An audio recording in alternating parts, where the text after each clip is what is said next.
Good morning, everyone. On behalf of the Philippine Ministry, we send our condolences to the family of the deceased. Shall we pray? Gracious and loving Father, we come before you, lifting our voices to give you thanks at this very moment that we remember our brother Philip today.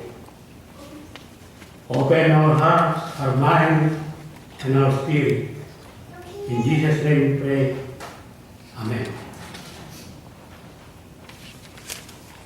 Family, friends, associate and colleague of Brother Philip, we gather today to express our thanksgiving to God for the life that Brother Philip lived among us. There is a book written by Pastor Rick Warren of the Southern Baptist Church entitled The Purpose-Driven Life, and it goes like this. One day, you forget, your heart will stop beating. That will be the end of your body and your time on earth.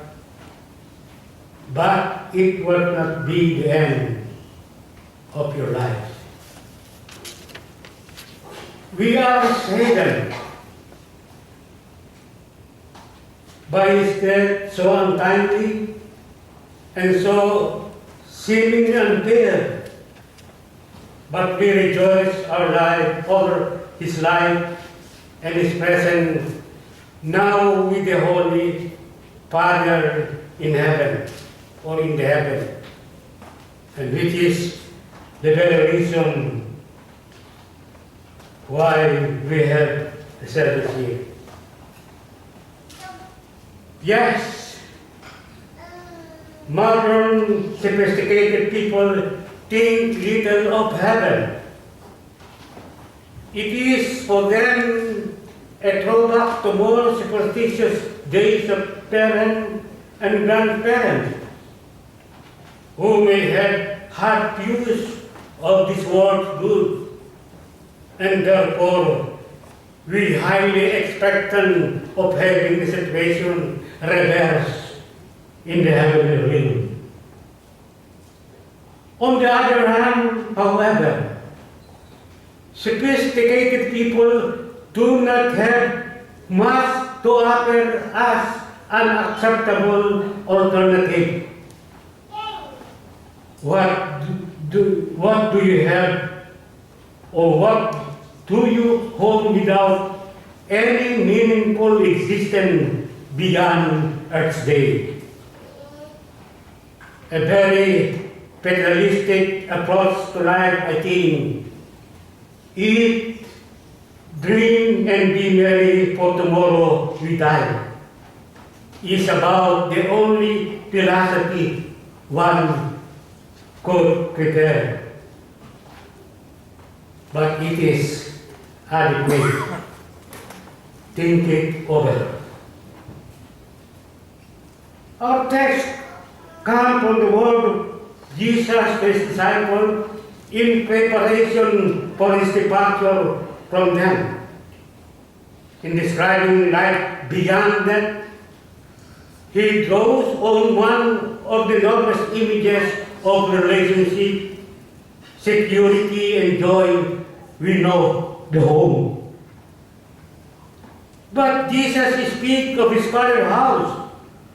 For the disciples, this will be the future home, not only for Brother Philip that we remember, but to each of us. In an hour when he are distraught and unsure, our Lord gives him assurance of the reality of home, not ignoring the problems of a too materialistic idea of heaven.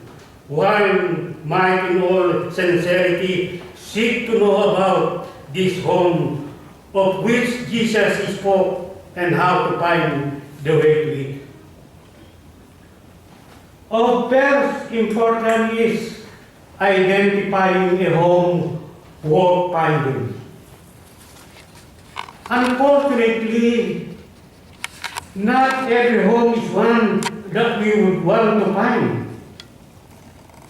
We know of home that if heaven were to be an eternity of them, we would beg pardon and kindly excuse ourselves from the chances. How tragic that for some home is a place to stay from rather than run to the increased number of 118 points a condemning finger at much home life. They have not found home worth their stay. If the father's home is having the same meaning with the parental figure, who knows only how to issue order and expect everyone to do the work that is not likely a home worth finding. The very one who might question such view of heaven is probably engaged in the same quest, only for this life instead of the one to come. And so the word of Jesus used to describe his Father's house is translated in the King James version, mentioned. Indeed, the home Jesus described is much more. To begin with, it is identified as a prepared home. It is identified for those who kept their faith to be faithful to Jesus. And it is identified for those who only accepted Jesus Christ as their Lord and Savior. But mind you, there is no note of haphazard, sleeper, anything will do in the home his followers have taught him.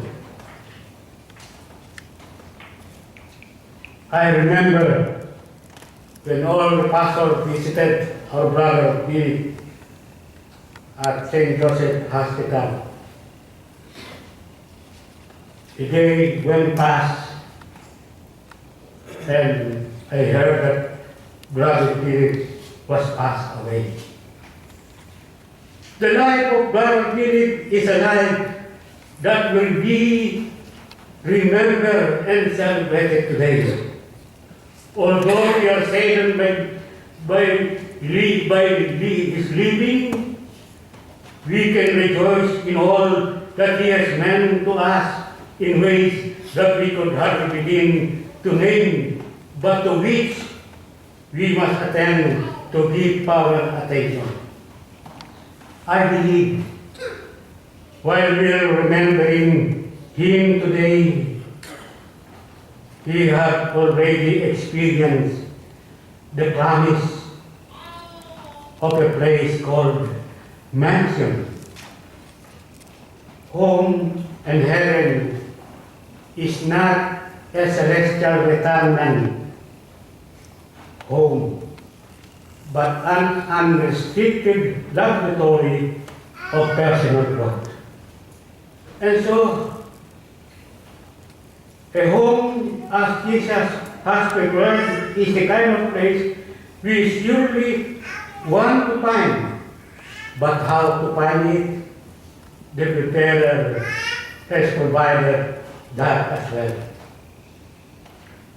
Not only heaven is a home worth finding, there is a way worth finding to get there.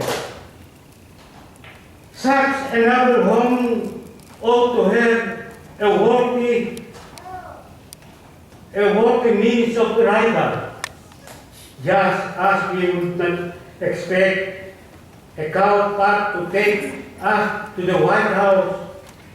We cannot expect a low road to a high life. To tell you the truth, their home have been those who attempted various shortcuts to find access to a happy and easy existence. Think about it, folks. This, without exception, failed.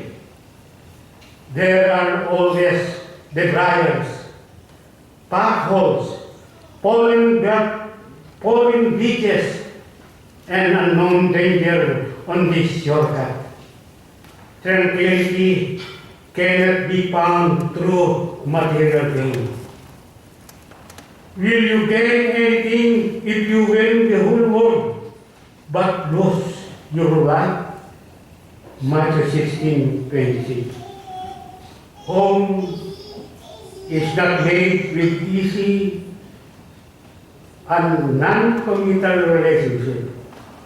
All these shortcuts and lead ultimately, if not literally, to a dead end. But nothing that is impure will enter the city, nor anyone thus come or simple things or tells a lie.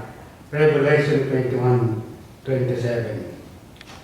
For a home with God, where we can enjoy our fellowship, love, and a secure place of belonging, Jesus made the way. He said, I go to prepare a place for you. But how he went away home is the way of the cross. Since heaven represents the eternal presence of God, we need to be fitted for each place. Our sins make us unfit. There is no deodorant effective enough to wash off the bad shells of sin. Jesus going the Via Dolorosa, the way of the cross.